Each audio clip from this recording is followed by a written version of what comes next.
Welcome to Uncommon Knowledge. I'm Peter Robinson. Be sure to follow us on Twitter at twitter.com/UNC Knowledge. That's twitter.com/UNC Knowledge. Dr. Thomas Sowell has taught economics, intellectual history, and social policy at such institutions as Cornell, UCLA, and Amherst. The author of more than a dozen books, Dr. Sowell is now a senior fellow at the Hoover Institution. His newest work, Intellectuals and Society. Tom, we'll begin with a quotation. Then candidate Barack Obama in July 2008, quote, "It's like these guys, Republicans, take pride in being ignorant. They should go talk to some experts and actually make a difference," close quote. Well, talking to experts does make a difference. Many of the great disasters of our time have been committed by experts. You may remember FDR's brain trust, which according to later studies prolonged the Depression by several years. The whiz kids in the Pentagon under McNamara who managed to mess up the Vietnam War. You can run through an impressive list of things, of disasters brought about by people with very high IQs. All right. Segment one, the species of the intellectual. When you refer to intellectuals in Intellectuals in Society, whom do you mean? I mean people whose end products are ideas.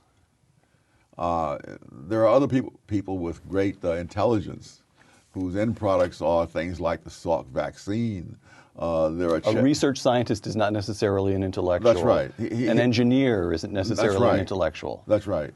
Because the engineer is judged by the end product, which is not simply ideas. If he builds a building that collapses, it doesn't matter how brilliant his idea was, he's ruined.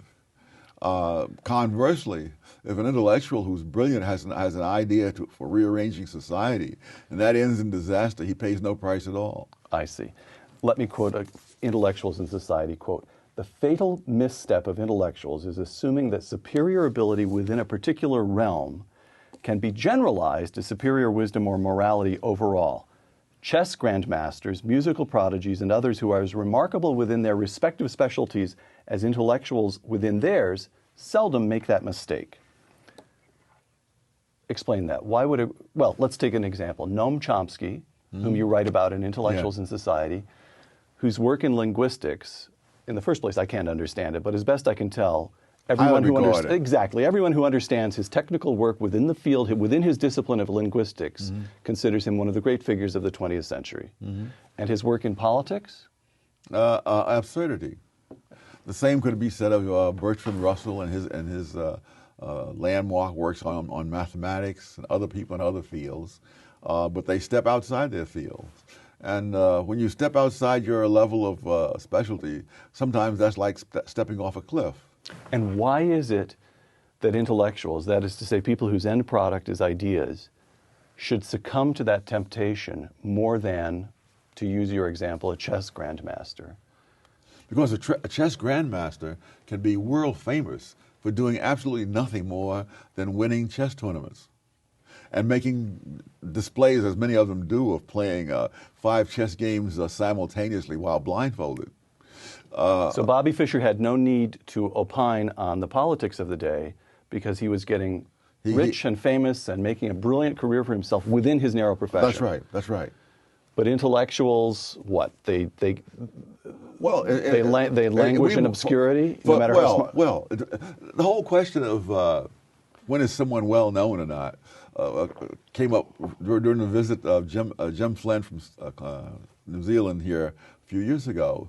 He's one of the world's authorities on IQ tests. People, in India know about Jim Flynn. People in England, he made a world tour. But I doubt if the people in the next block from where he lives know who he is. I see. All right. It is far easier to concentrate, again, I'm quoting from Intellectuals in Society, it is far easier to concentrate power than to concentrate knowledge. Yes. What bearing has that got on the influence that intellectuals have over society as a whole? because they believe that since knowledge is concentrated in people like themselves, what needs to be done is, in a quote from President Obama, is to put more power in the hands of the experts. So the intellectual temptation is to say, look, we already know everything. That's right. If only we also had The power. all the power, Yes. everything would be just fine. Yes. And what's wrong with that view? Why isn't that a sensible view? One, they don't know everything. They don't know 1/10 of everything. In fact, I argue that they probably don't know 1% of the consequential knowledge in a society. Consequential knowledge is a concept that runs through this book. Explain that concept. Knowledge whose presence or absence has consequences, serious consequences. I mean, I was once in a plane that was coming down for a landing in the Ithaca airport, and suddenly the pilot gunned the motor and went up again because someone in the control tower had reminded him that he hadn't lowered his landing gear. So that was consequential knowledge. Right? Yes, yes. I was just delighted that person had his eyes open and his mind on his work. So the notion here is that the kind of knowledge, the kind of consequential knowledge required to prove effective in governing a nation such as the United States with the biggest economy in the world, 300 million people, you can put together quite a large group of professors, and they're still not going to possess the knowledge that would enable them to run General Motors, for example, or to run the nation's healthcare system, for example. Oh, absolutely. In fact, one of the things that has happened all around the world in the 20th century was that all sorts of countries have tried central planning. Now, the guys who run the central planning, they usually have advanced degrees from prestigious institutions. They have mountains of statistics sitting there, and they have all the experts of the country at their beck and call. And yet when you take the power out of their hands and return it to the market, then all the hundreds of millions of people who don't have any of those things usually end up with a higher rate of growth and a more rapid decline in poverty. Because consequential knowledge by its nature tends to be diffused, widely diffused. Yes, yes. All right. Segment 2, intellectuals and economics. We've already touched on this. 2 quotations.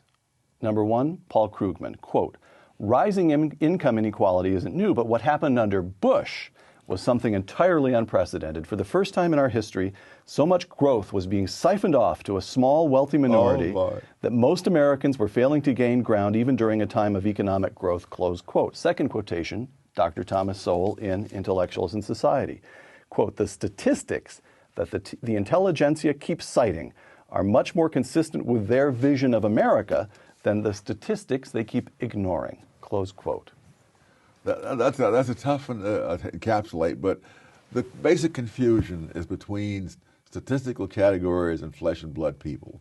It's true that if you look at the percentage of the income that went to the top 20% in some year A, and then later on, a decade later, you'll find that percentage has gone up.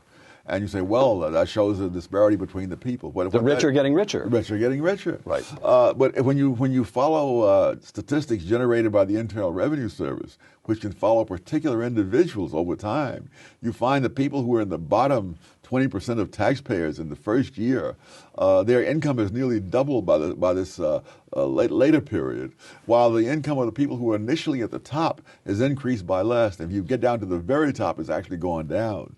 So that people are simply moving between these brackets from year to year. And the number of people who are in the bottom 20%, let's say in 1975, who are still there in 1991 is 5% of them. Really? 29% of them have already gotten all the way to the top. Absolute majority are in the top half. And so you're comparing what happens to these abstract categories rather than what's happening to actual flesh and blood people. So there's an enormous amount of churn and dynamism within the American. Yeah. And almost everybody's own personal life. I mean, look, what were you making when you were 20 years old compared to what you were making when you were 40? Negative. I was spending my parents' money when I was 20 years old, right? All right? Okay. So why would the intellectuals, what you've just made is an intellectually rigorous case. Why would an intellectual, as you use the term, be loath to look at that intellectually rigorous argument, be loath to examine the data the way you did? Well, he's happy with the data that he got. Well, why would he why would he go further? He looks at the numbers say what he thinks it should say. Hey, that's it. Right. QED, and he moves on to the next great crusade. Intellectuals in Society, once again, the very phrase income distribution is tendentious. Wealth can be created only after capital and labor have reconciled their competing claims and agreed to terms on which they can operate together in the production of wealth. Close quote. Income distribution, the very phrase is tendentious. How come? Income is not distributed. Newspapers are distributed. Social Security checks are distributed. And one time, milk was distributed. Income is not distributed. People earn it directly from those to whom they provide some good or service. And the argument made by many people, you see, is that it's a question of capital and labor have conflicting interests in dividing up the income. Right. No. There is no income to divide up before they first reconcile their conflicting interests and decide on what terms they're going to produce that income. There is no there's no manna from heaven for them to fight over. You make the point, what I'm coming to is the economic crisis that we went through 18 months ago. But we'll start with the Great Depression, where all discussions of economic crises should start, probably. And you make the point that there are two large features of the Great Depression. One was the stock market crash, and the other was the enormous government intervention, which began under Herbert Hoover and continued and expanded under FDR, but began quickly, in other words. Yes. And so you said, so you have two large facts here. It's a very good question, which actually caused or prolonged the Great Depression, and it's a question that very few intellectuals actually examine. Well, one way of examining it would be to just look at the time period. The stock market crash occurred in October 1929. Now, there's data on unemployment month by month. 2 months after the stock market crash, unemployment peaked at 9%. It then began to decline irregularly till about 6.3% by June of 1930. Indicating the economy was attempting to recover on its own. Right. In June 1930, the government stepped in with its first massive intervention with the Smoot-Hawley tariff, passed despite a public appeal by more than 1,000 economists from the leading universities saying, don't do it. They did it anyway. It shows how much influence economists have. Within 6 months after that, unemployment hit double digits for the first time, and it never came down for the remainder of the decade, even for 1 month. And so the stock market crash brought you up to 9%, and that was starting to fizzle out. The government steps in to help, and that hits double digits, and it eventually got up to a peak of 25%, and it didn't fizzle out until the end of the decade. All right. Listen to a list, and then I'll ask you a question. Chairman of the Fed, Benjamin Bernanke, B.A. at Harvard, Ph.D. at MIT, Professor of Economics at Princeton, Director of the National Economic Council, Lawrence Summers, undergraduate degree MIT, Doctor at Harvard, youngest tenured Professor of Economics and Harvard History, eventually President of Harvard, Treasury Secretary Timothy Geithner, A.B. Dartmouth, M.A. Johns Hopkins. He's the underperformer in the group. How did this group of intellectuals acquit themselves in handling the nation's economic crisis in 2008? Well, first of all, they didn't handle it. The politicians handled it. Ah. And so even if you were to say that these guys really could have done a great job had they had the unbridled power and so forth, they don't have the unbridled power. One of the problems with experts is that experts are hired by other people. And so you never know what the expert would have done. In fact, there was an article in the Wall Street Journal some time back that what the policies that are being followed in Washington are the direct opposite of the policies that Summers advocated when he published before he got to Washington. Right. Right. So we should never assume that experts are just people there supplying information to politicians who are trying to do good. So surely, though, the intellectuals had the notion that the government should step in is a hangover from the understanding of what took place during the New Deal, right? Oh, yes. Okay, so in other words, the intellectuals, the politicians are acting within a world of options that intellectuals have created over the decades. Yes. Right. And are you impressed by that, the intellectual framework? No. No. All right. All right. Segment 3, intellectuals and vision. Intellectuals in society. The vision around which most contemporary intellectuals tend to coalesce has features that distinguish it from other visions prevalent in other segments of contemporary society or among elites or masses in earlier times, close quote. What is the vision to which contemporary intellectuals subscribe? that intellectuals should influence, if not control, the kinds of decisions that are made in society, and more especially that they should promote the transfer of decisions from the masses to those who have, quote, more intellect. And given how I conceive of knowledge being its distribution, that would mean transferring decisions from where there's 99% of the knowledge to where there's 1% of the knowledge. And against that background, it's not at all surprising that things like central planning simply don't produce as good results as allowing all the millions of people to react in the marketplace. All right. Let me ask you a question that came in from Twitter. Travis814. All these questions are limited to 140 characters, so get ready. It's coming at you, but it'll go fast. Why does the liberal progressive mindset have such a stranglehold within the intellectual academic world? Why should the vision that you just described be so prevalent among intellectuals? Well, among the many reasons, most academic intellectuals have no experience, no serious experience outside the academy. I remember I was once an economist for AT&T when it was the world's largest corporation, and when I returned to the academic world, they welcomed me as the prodigal son. You see, had returned from the evils of corporate America to the true nirvana of academia. And not only do they have no experience, they have every incentive to believe that they are brighter than other people and know more than other people because they've been told that all their lives. I mean, you become a top intellectual because you've passed through all these successive filters. You've gotten into the best colleges.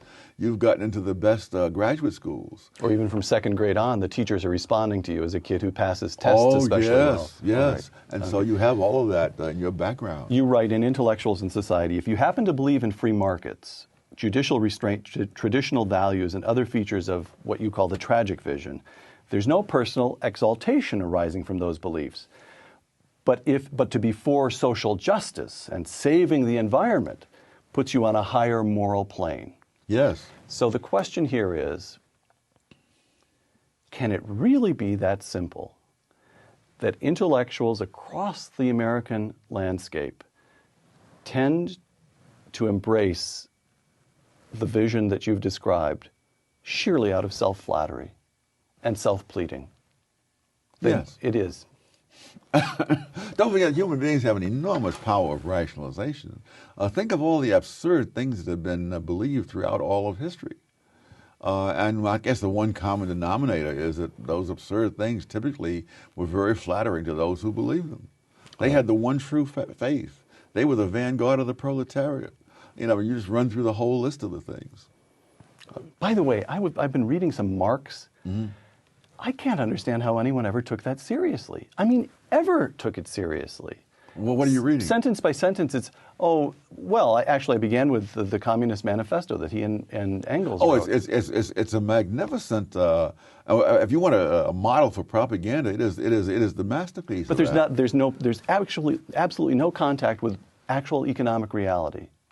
No, there's no need for that, as many people are showing. You can become president of the United States with no contact with economic reality. All right, two quotations. Intellectuals in Society, quote, "The intelligentsia often divide people into those who are for change and those who are for the status quo." Yes. Candidate Barack Obama, "We are the change we have been waiting for."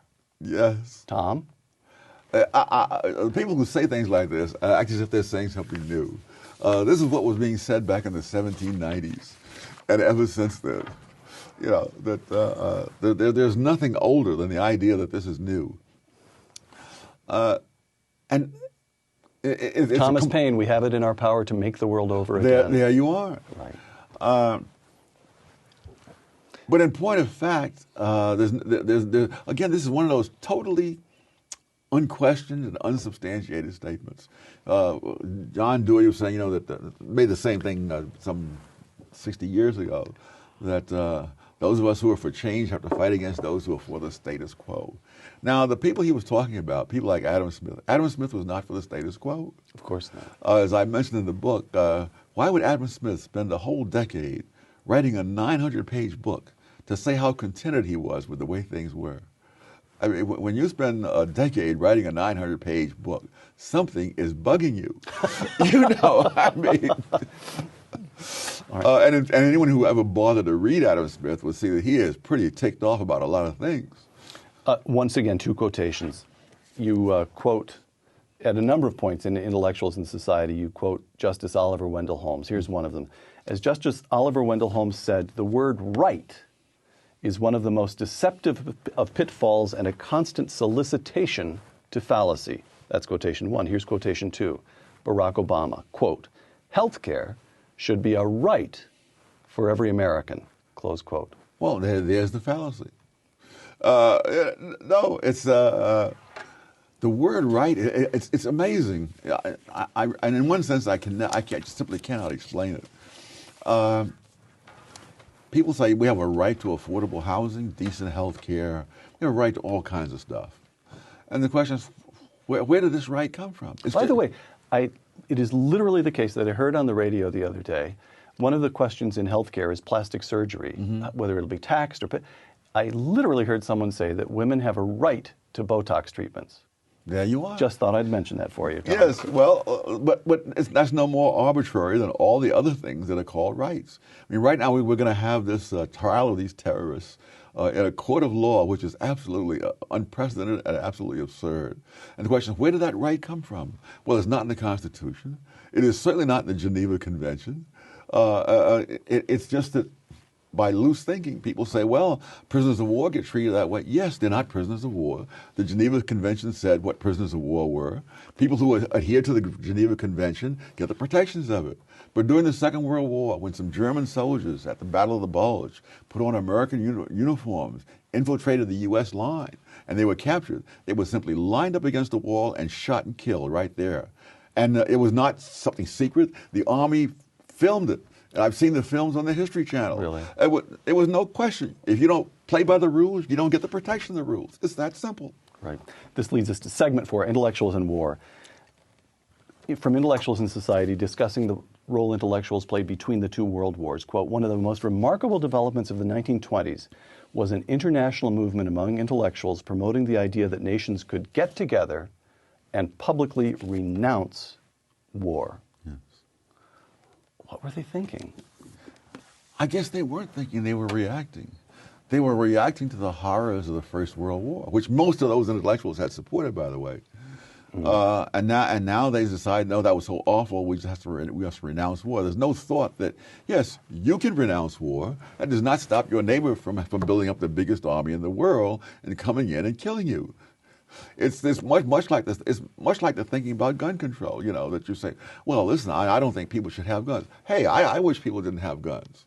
But the fact is that passing a law does not stop them from having guns. It just makes you defenseless. Right. One of the things I think I mentioned in there in passing is that in Britain, the burglary rate is far higher than in the United States. And moreover, British burglars do not case the place before they go in. Now, if you're in the United States and you're going to bust into someone's house in the middle of the night, you may be met by a hail of bullets. Right. In Britain, they have made burglary a safe occupation. It's like OSHA for burglars. All right. Vietnam, Intellectuals in Society again. Among the many implications of the war in Vietnam was that it once again illuminated the role of the intelligentsia in influencing the policies of a society and the course of history. Close quote. We didn't lose the war. The intellectuals surrendered on our behalf. Yes. In fact, the communists themselves in later years admitted that there was no way they could have defeated the United States on the battlefield. And in fact, that the Tet Offensive, which was the turning point, that the communist guerrilla movement was virtually wiped out in the South. But the intellectuals saw that as a victory for the communists, and the war was unwinnable. And once a democratic country decides that a war is unwinnable, it becomes unwinnable. Right. Now, Tom, Vietnam raises a point that just has to be addressed, and that is the special place of intellectuals in the Democratic Party. Isn't that a fair point, that the Democratic Party became, at least as regards the Vietnam War, became wholly influenced by intellectual opinion, correct? Yes. How come? But it's also true that Nixon was, and it's not. No, that's true. That's true. See, because here's the thing: Machiavelli thought of intellectuals as influencing events by influencing the rulers and changing their minds. That isn't the role, as Vietnam clearly showed. Nixon didn't care a damn for the intellectuals. Right. But they created a climate of opinion in which if he continued that war, he would pay too high a political price. So he threw South Vietnam to the wolves. Signed a negotiated agreement, and they love negotiated agreements. It doesn't matter what it says. So long as you sign it and you win the Nobel Prize, who cares if a few million people get killed in the aftermath? What's the transmission mechanism from intellectual opinion to the larger climate of opinion? This is where the media comes in. Oh, there are many. Oh, Right. yeah, there are many transmission belts. I mean, the schools, all from the elementary school right up through the graduate schools, the media, now increasingly the churches. Right. Even churches that we think of as conservative are out there pushing the liberal agenda. Intellectuals in the Cold War, again, intellectuals in society. You're talking about Edward Kennedy. Senator Edward Kennedy was a leading voice for the nuclear freeze, joined by many other prominent political figures and by many in the media, close quote. Now, this nuclear freeze movement reaches its most potent moment just as Ronald Reagan is setting in place the policies that actually Into the Cold War. end the Cold War. Yes. How come? Why do they? But this goes way back to at least the 20s. The idea that an arms race is wrong, and not only wrong, but is dangerous, that will lead to war. And of course, the counter evidence, again, like so many things that intellectuals believe, it is not subjected to any kind of empirical test. Because between the two world wars, you had all these arms agreements and renunciations of war, and all of that just encouraged the Axis power to feel they could win this war because the West was too gullible to arm themselves or defend themselves. Tom, we're talking about the Cold War.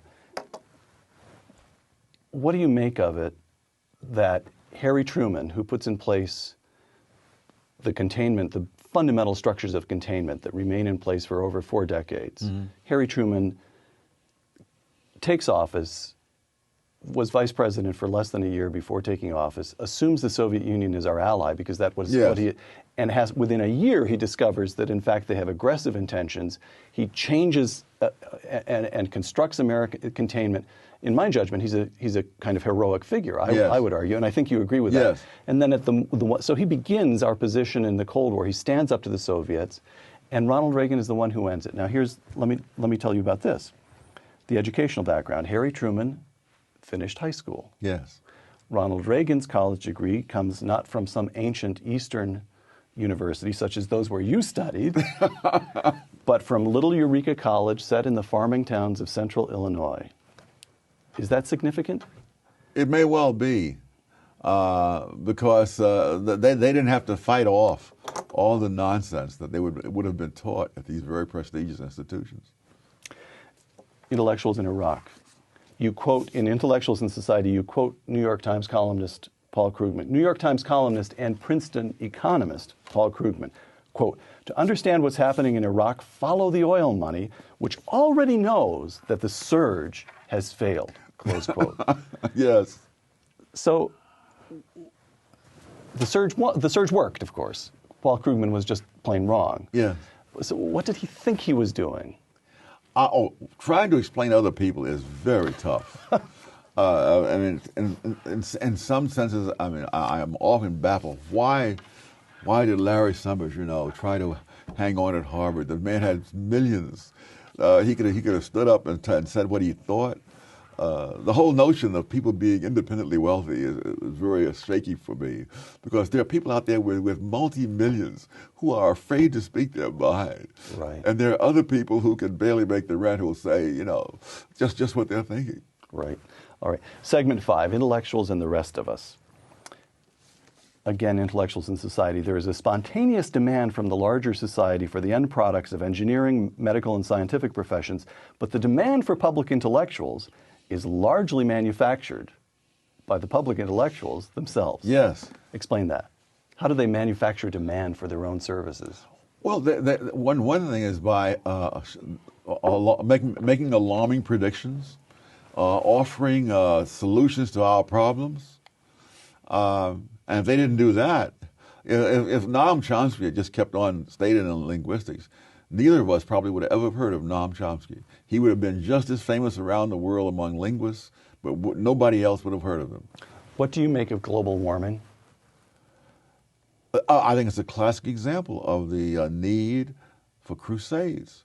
Now, many people are shocked by these emails. I'm not at all shocked by them. I read the original UN study years ago, and I was just curious as to how they were going to deal with the question that the temperatures went up first, and then there was the increase in carbon dioxide. Right. Because you can't say that A causes B if B happened first. And so I read this, and I could see they were tiptoeing through the tulips in the way they phrased things and so forth. They couldn't confront that.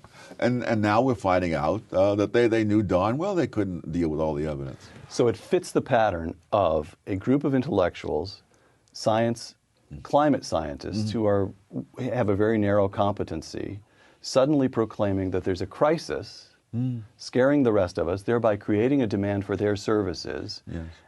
not as climate scientists alone, but as a kind of high priestly caste that can tell us all how to live and save the entire Yes. planet, and in the meantime generate billions of dollars worth of government programs to fund their research initiatives. And so it's a racket. Yes. All right. But again, you have to take account of the ability of human beings to rationalize. I'm sure there are scientists out there who believe some or much of what they're saying, and there are other scientists who believe the opposite. But the ones who are pushing global warming are doing their damnedest to make sure that those who believe the opposite don't get heard in the public. So shouldn't there be some large-ish body of climate scientists who say the data really does suggest that we're headed into trouble here, but precisely because my saying so as a climate scientist will look like special pleading, we as a community of scientists should be even more careful about being completely transparent, pushing the data out to the public. They should overcome the hurdle that it looks like self-pleading. Why isn't that taking place? There's no payoff to that. All right. Imagine yourself as an assistant professor in some department where your senior colleagues who are going to vote on your pay, among other things, have millions of dollars in grants handed out to promote global warming, and you say just what you just now said. And they'll say, this guy is incorrigible. All right. Tom, what explains the exceptions? During the 1930s, intellectual after intellectual visits Russia and says, this is the land of the future. Oh. And Malcolm Muggeridge and a handful of others, but a tiny number of other intellectuals say, no, it isn't. Stalin is a barbarian. After the Great Depression, the entire economics profession is dominated by John Maynard Keynes. Yes. And then along comes Milton Friedman, and he just won't have it. What explains these exceptions among intellectuals who stand up? That's for another book for somebody else to write. In the preface, I mentioned that I will have very little to say about Milton Friedman, not because he's not one of the most important people of the 20th century, but because he is such an exception to the general pattern that I'm trying to explain. Okay. I will leave it to someone else to figure out the exceptions. All right, let me try to ask you to figure out one other exception. I'm going to go at you one more time on this one. Listen to this. Barack Obama holds degrees from Columbia and Harvard and taught at the University of Chicago. Thomas Sowell, who like Barack Obama emerges from the African American experience in this country, BA from Harvard, MA from Columbia, PhD from Chicago, and has taught at Howard, Brandeis, UCLA, Cornell, and Amherst. What accounts for the difference in visions between Barack Obama and Thomas Sowell? Oh my gosh! This is like trying to account for every sparrow's fall. I mean, we're These not are two pretty consequential sparrows. Well, he is at least, but no, you can't. It's hard enough to account for general patterns. When you get down to the individual, you would have to know so much more than any of us has ever known, or will probably know for the next 1,000 years at least. All right. Bill Buckley, quote, "I would rather be governed by the first 400 names in the Boston telephone book than by the faculty of Harvard," close quote. Very nice encapsulation Right. of the impulse you'd hope that most Americans would show, to be Yes. suspicious of the experts.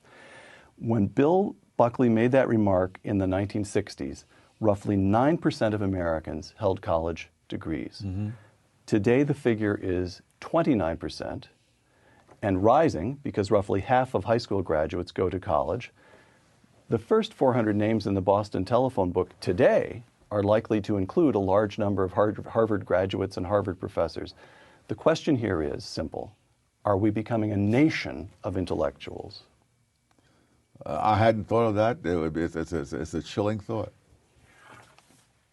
Because we're becoming a nation of people who are propagandized from elementary school right on through to the graduate school in a certain vision of the world. And only the ones who, for one reason or another, either experience or insight or whatever, leads them to say, wait a minute. Only those are the ones that we have to depend on. Last question. Yeah. If you had a sentence or two to say to the cabinet assembled around President Obama, and this cabinet holds glittering degrees from one impressive institution after another, if you could beseech them to conduct themselves in one particular way between now and the time they all leave office, what would you say? Actually, I would say only one word, goodbye, because I know there's no point talking to them. It's like asking me, what would I say to the head of the mafia to get him to give up crime? There wouldn't be a thing I could say to him. All right. He would say, give up crime? I make 1,000 times what you do. Why should I give up crime? Dr. Thomas Sowell, author of Intellectuals in Society, thank you very much, and Happy New Year. Thank you, and Happy New Year to you. I'm Peter Robinson for Uncommon Knowledge and the Hoover Institution. Thanks for joining us.